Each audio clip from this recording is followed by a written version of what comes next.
What's good, y'all? Crimson Chin, come to bless you again. Now, today, old B Roadie, he's on his way over. This week, he was proactive. He got the frame done himself. I haven't seen it yet, so, man, I hope it's good. Boy, do I hope it's good. Because if it sucks, let me tell you, he my son-in-law. I'm going to tell him if it sucks. But, since he got everything done by himself, the sanding, the painting, the prep, getting the bolts out that we had to Metabo off, we're gonna try to get his new bed put on, bolted down, put his taillights in, have his new setup on. So his truck will gonna be two-tone now. Gonna have that green bed on the spray paint front. But we gonna hop to it, get to it. Right now I don't have my mic on, but I'm gonna try to, after this clip, for us to be able to utilize the mics. If I'm not, it's because I still haven't figured them out. But like I've been telling some of y'all, I got the mics. They're brand new. They're still in the box. But man, them instructions, they was not clear. They don't just like, boom, hook up to the phone easy. At least not that I know of. Not that I was able to get them to work. But I'm going to try to. And I ain't even told the old TikTok yet. So y'all going to get it here first. But I do have the sample shirts ordered. And I had another merch company get a hold of me out of Texas. They're working on a sample hat and sample stickers. I'm probably going to stop right there for the initial drop. Because the thing is, guys, I'm like right now I'm betting on myself. I'm gambling. This is going to be over $2,000 of merch that I'm going to be buying a ton of in hopes and dreams that people are just going to buy it off the shelves. Just sell out of it. If I could do it in a week, I will scream. And you know what? We'll do another merch drop. And I'll add like leather koozies and I can do keychains. I mean, I now have 3 companies all in constant contact with me that all have all sorts of different ideas that I can do. I'm going to do embroidered hats. Sorry. These bees got real bad once the humidity died in Ohio. But embroidered hats, for sure. Stickers, for sure. And then 3 kinds of shirts. I'm going to do DTF is what they keep calling it. You thinking the same thing as me, man. But I'm going to do the 3 shirts as well. I'm going to probably get like 200 shirts, likely get 40 to 60 hats. And then stickers, I don't know. He didn't really give me a rundown on the price of stickers. He's going to send me the samples and then we're going to figure it out from there. But let's get to doing something. All right, let's do this. All right, guys. So Brody brought the truck down. It's all ready to go. He's got new bed bolts, Amazon specials. They're like $50, he said. But they come in a nice pack. Just like this, all organized and cute like, with these weird clips that you run through the frame. It sandwiches them down and everything. But all 8 bed bolts that were in his, although the bed he has only has 6, so we're just going to run 6. So we have the ability to totally screw 2 of them up. But now, no, it's not no 10 out of 10, but he also wasn't going to pay the kind of money to sandblast it and everything. He did this just with, a few hours of grinding with a grinding wheel and with, gosh, I don't even know what my tool's called, but I think I showed you guys in the last video. But it's a Harbor Freight Bauer tool. And instead of 415, Tough Coat, Krylon, Tractor Supply Special. That's what it is. Stuff works killer though. Honestly, it does a really great job, especially if you have a super flat surface. It's super glossy. It doesn't stick to everything. It's not a nightmare like Pour 15 can be. So Brody just ran down. He's gonna go get his other truck, bring down some more tools because most of my batteries are kind of cooked, and get some ratchet straps. So then we can snag that bed out there.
Look at that, y'all.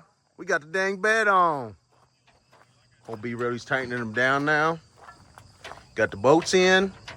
Well, got all 6 in, not all tightened down. So, bed's on there. We're gonna get this puppy all saddled up, make sure it's good, give it the old shake test, bounce some ass on that thing, and yeah. Hey, what you guys think? Go with the blue-green? I don't know.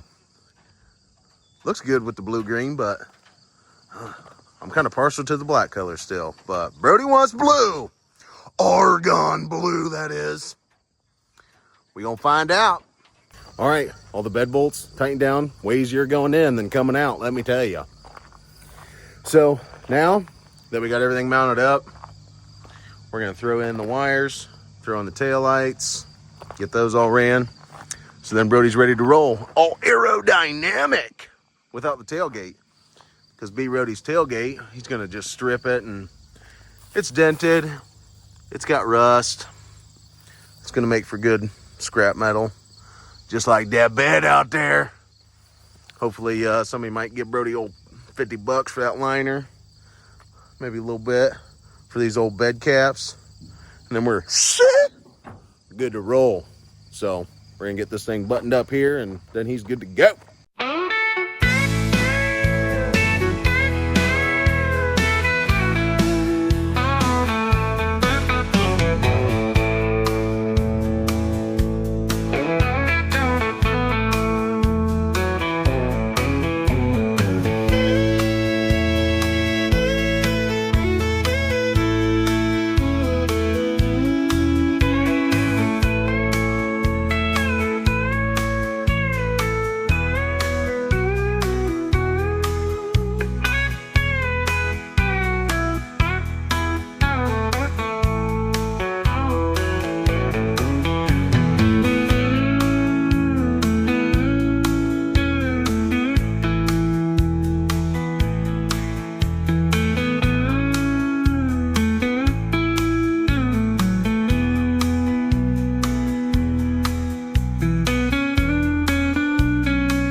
All right, so with Brody's 6.0 all buttoned up and done, that'll be it for the day. I had to do a bunch of running around. Boy, I got me a fresh cut. You see that? Ain't no more mullet. Gotta look professional for work. Plus, dude, it's been hotter than I'll get out around here. So I've been tired of sweating, having long hair. I don't normally have long hair, but I figured I'd give it a swing for the summer. It's been fun having a mullet. But now, I don't know if you guys had seen my TikTok I posted today about the companies that have been reaching out and sending me merch. I mean, pretty much things for me to advertise that are products of theirs. CB Lighting, I'm not sure where they're out of, but they're sending me a bunch of rock lights, like a rock light kit that I can put on one of my trucks. I've never had rock lights. I don't know how I feel about them. I've never thought they were like anything crazy or cool, so I've never had the eagerness to have them. But I'm gonna give them a shot before I knock everybody that does have them. Sorry, these sweat bees are nuts around here because it's been raining for like a week straight. So I'm gonna give them a shot. Vice Polishing, I think. Dude's got a crazy truck. He also had sent me some detailing products, so I'm gonna also be giving those a swing, give them a try out, see how good they are. I hope they can make my stuff look clean like his. That's what I do hope. That dude, he got a clean rig every time I see it. I think he's out of Florida. And also, the old TikTok shop. There's probably been 10 or a dozen companies that have sent me stuff to advertise and check them out. So you guys will probably see a lot of those. Tomorrow, maybe I'm going to do a video just like going through my day again like I've done before on here. And a lot of you guys had chimed in on TikTok on here that you guys really liked how like the video theme was or whatnot. So we're going to give that a shot. Kind of like running to the post office and picking up all the stuff because apparently there's boatloads of stuff there. So we're going to get that. Empty my parcel box, things like that. Just like a full kind of runaround, which is what I think, tomorrow's video will be. But it could change. You guys might get a total plot twist if something comes up. But as always, I want to tell you guys, I'm so beyond blessed and thankful for all of you guys and your support. Whether it's on here, on TikTok, Facebook, or Instagram, whatever it is. If it's all of them, God bless you. No matter who you are. If this is your first time tuning in, God bless you, your family, everyone that you love and care about. I'm just some dude from a small town in, Grover Hill, Ohio. Okay? 99.99% of y'all are going to have to Google that. It's a city of like 300 people. Yeah, a city. And this is just like a dream of mine. I mean, this is just me literally recording, being myself. That's why I can be so transparent, and I DM people, and I comment back, and I can do all this stuff, because I am literally from small farm town, USA. That's what I did my whole life growing up, just farming. That's all I ever knew. I joined the military, and after the military, I come to learn of a bigger life, that there's a lot more out there to endeavor and enjoy and achieve. And the biggest thing was getting out of Paulding County, Ohio. Paulding County is the county that it was in. Grover Hill, that is. But, and for me, I've always had like a higher calling, it felt like, to chase something. And I could never find what it is. Obviously, I've become super successful with my wife, my life, my kids, everything. I mean, having stuff is all cool and whatnot, but that's not what has ever given my soul this big love and purpose. I've always loved to just work with people, make people feel better, make people laugh, happy, all these things. Because at a lot of points in my life, I wasn't. I've faced depression and, the struggles of suicide and all these other things. I've had that, especially once I got out of the military. But it's for me, this is like chasing a dream, with selling the merch, growing platforms, just getting to connect with people. And people enjoying it and loving it. And all I'm doing is literally being myself, and that's why, to an extent, I feel indebted to a lot of you guys, because a lot of you guys are just supporting me and me chasing everything I could ever imagine. I mean, I wouldn't know what to do with myself. I would bawl my eyes out if in years, whether it's, 2 years, 5 years, 8, however many, if I was like Blake Fitzgerald, Gabe Farrell, it don't even have to be near as big as him. Obviously, he's as big as it gets in this game, But if I could just literally be myself, do content, do merch, do giveaways, do all those things, I'd be living my dream. So, God bless all of you. Love your families. Love Jesus. And have a blessed night.